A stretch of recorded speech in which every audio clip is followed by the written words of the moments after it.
Sveiki, atvykę į trečią savaitę, trečią praktiką, kuri vadinasi "Su tavimi viskas gerai ir su manimi viskas gerai". Arba atvirkščiai, ir su manimi viskas gerai, ir su tavimi viskas gerai. Dabar pasakysiu, kokios yra 4 vidinės būsenos galimos, ar ne? Tai reiškia, pirma būsena būtų su manim ne viskas gerai, bet ir su tavim ne viskas gerai. Einu ir matau taip bendrauju su žmogum kažkokiu, kur galvoju, kad yra kažkokia idėja, susikūrus idėja kažkokio to tobulo autoriteto, ypatingo žmogaus. Ir aš save su tuo lyginu, tai tikrai su manim viskas nėra gerai. Ir tarkim, su kai kuriais žmonėm, čia nėra visais, ane? Kiekvienas žmogus gali būti skirtingo iš tų 4 būsenų. Ane? Tai gal pradėsit irgi atpažinti, su kuo iš kokios būsenos, pavyzdžiui, bendraujat. Ir gali būti su tavim viskas irgi nėra gerai. Ane? Mes tokie abudu vargšiukai ir koks bendravimas yra, kai su manim ne viskas yra gerai ir su tavim ne viskas gerai. Ane? Tai koks bendravimas? Tokie susitinka tokie du paverkšlentojai, tokie nuskriausti pasaulio ir tokie nelaimingi, ar ne? Tada yra kita būsena. Tada, kai aš vis dar lieku čia, bet tą kitą žmogų, tarkim, padarau labai dideliu. Su manim nėra viskas gerai, bet su tavim tai, wow, kaip viskas yra gerai. Nu, ten jau taip viskas gerai. Ir vėlgi, čia yra mano galvoj susikurtas toksai įvaizdis, padarytas tobulo žmogaus įvaizdis ir aš save šitoj vietoj sumenkinu, susimažinu, jaučiuosi nepakankamas, neypatingas, o jis toks, su juo tikrai viskas gerai, bet su manim ne. Ne, vėlgi, koks yra bendravimas tada? Greičiausiai norėsiu paklusti, būsiu labai toks, norėsiu įtikti, patikti, galbūt bijosiu to žmogaus, galbūt vengsiu to žmogaus, gal pyksiu tyliai ant to žmogaus, kad jisai toksai didelis, o šia toksai menkas, ar ne? Ir vėl patapsiu tokiu, nežinau, irzliu galbūt viduj. Tada trečia būsena, kur irgi rasim gyvenime žmonių, turbūt visose 4 būsenose rasim žmonių, kur tu nesi geresnis už mane, aš esu geresnis už tave. Daugiau kažko pasiekus, padarius, nuveikus, ar kokie ten bebūtų susigalvoti kriterijai, bet aš tai tikrai su manim vat viskas yra gerai, o su tavim tai ne, su tavim nėra viskas gerai. Tu ne taip galvoji, ne taip darai, ne taip pasiekiai, nepakankamai darai ir panašiai. Sumenkinam ir čia tokia yra išdidumo būsena, ne? Atsistojam į tokį, išdidumą ir kaip sekasi tada bendrauti, koks tada yra santykis iš tokios būsenos. Ir yra 4, kur su manim viskas gerai ir su tavimi viskas yra gerai. Arba ir su tavimi viskas gerai, ir su manimi viskas gerai. Ir čia ir yra tas brandus santykis, laisvė, kurią kviesiu dabar va šitą būseną labiausiai ir kviesiu praktikuoti ir atkreipti dėmesį. Pradėti skenuoti, pastebėti, su kokiu žmogum, kokioj būsenoj, iš kokios aš veikiu ir ar galėčiau čia per tiesiog sąmoningą sprendimą pasižiūrėti tą žmogų, jeigu aš jį išdidinau arba sumažinau, tiesiog jį pasižiūrėti, kad tai yra jo patirtis, jo gyvenimo kelionė.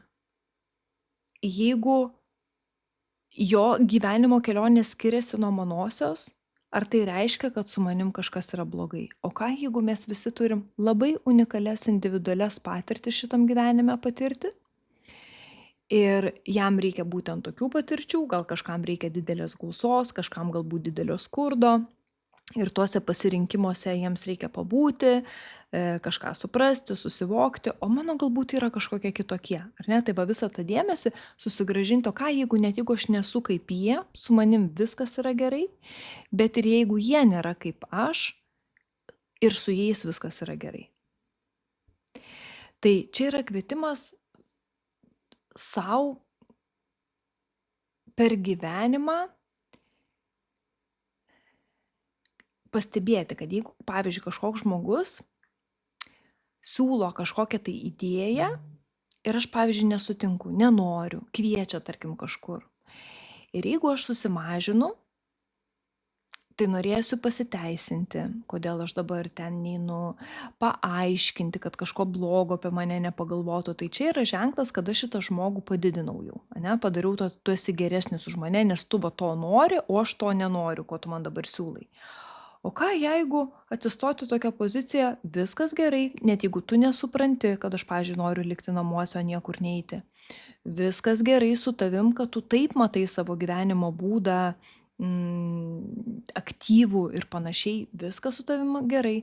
O ką jeigu ir su manim viskas gerai, kad aš noriu likti namuose, noriu pabūti, noriu ramybės.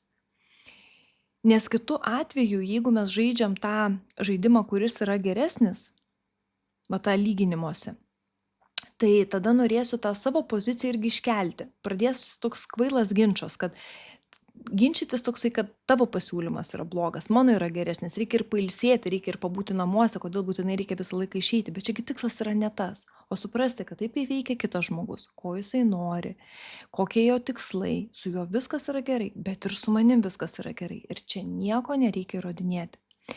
Ir kaip faina yra, kaip skiriasi pats ar ten konfliktas, ar kažkokia situacija, kai su žmogum einame iš šitos pozicijos. Aha, girdžiu tave, kaip įdomiai tu čia mastai, mano vertybės, pavyzdžiui, čia visai galbūt kitokios, aš kitaip matyčiau.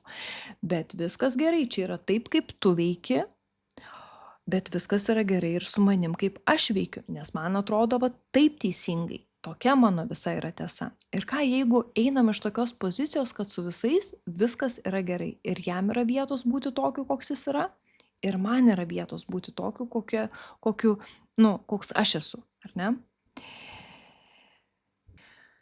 Konfliktai visada kyla, kai norim ginčytis, mes jaučiamės menkesni ir norim būti geresni, arba kitą sumenkinti, kad kitas nebūtų kažkoks, ar ne, bet einam iš brandos tokios pozicijos, kad su manim viskas yra gerai, aš leidžiu savo būti, kas aš esu, norėti, ko aš noriu, daryti, ką aš noriu, jaustis, kaip man tuo metu jaučiasi. Ir kitas yra laisvas ir su juo viskas yra gerai, jaustis, kaip jisai jaučiasi, daryti, ką jisai daro, norėti, ko jisai nori.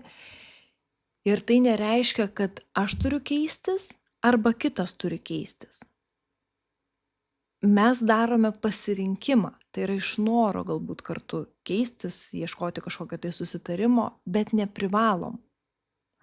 Net jeigu, tarkim, to kito žmogaus įpročiai man neatrodo priimtini, su juo vis tiek viskas yra gerai. Tai yra jo kelias, jo pasirinkimai ir jis man niekaip netrukdo realiai gyventi ir daryti savo pasirinkimų savo gyvenime. Bet jeigu aš tiek daug dėmesio nukreipiu, kad su juo kažkas yra negerai, tai va visa ta energija, dėmesys yra nukreipiamas į kitų žmonių gyvenimus, užuot gyvenus tada savai. Tai čia yra toksai kvietimas praktiškai pastebėti.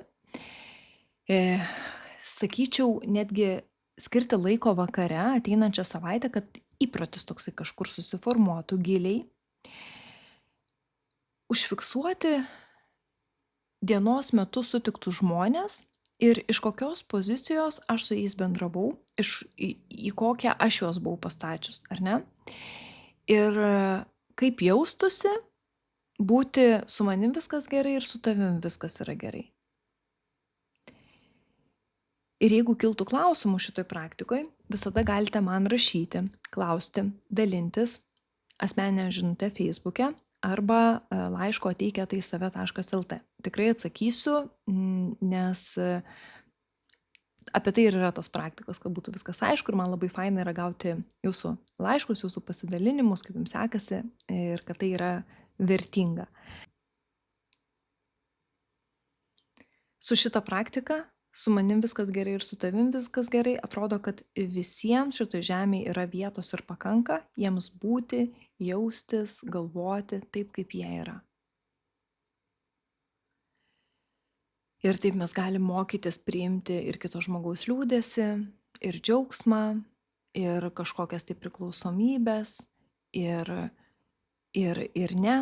Ir žodžiu, ta pagalba kitam žmogui ir pagalba sau yra visiškai kitokia, jeigu aš priemu save šitoje akimirkoje, kaip su manim viskas yra gerai. Aš tiesiog, jeigu man kažkokia, ta būsena status quo dabar nepatinka, aš ją galiu iš čia ir dabar keisti, tyrinėti, atrasti kažkokią tai naują.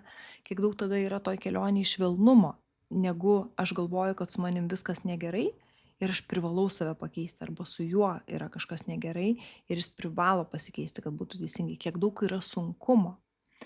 Tai va, tai kviečiu tiesiog pareflektuoti savo ateinančią savaitę, iš kokios pozicijos kalbu su žmonėm, save pastatau. Ir jeigu tai padarysit sąmoningai šitos namų darbus, kasdien skirsit laiko truputį pagalvoti, tikiu, kad tai integruosis dažniau į kasdienybę ir dažniau kur pagausite, iš kokio santykio, kokiame santykėje, iš kokio santykio bendraujate su kitu žmogum.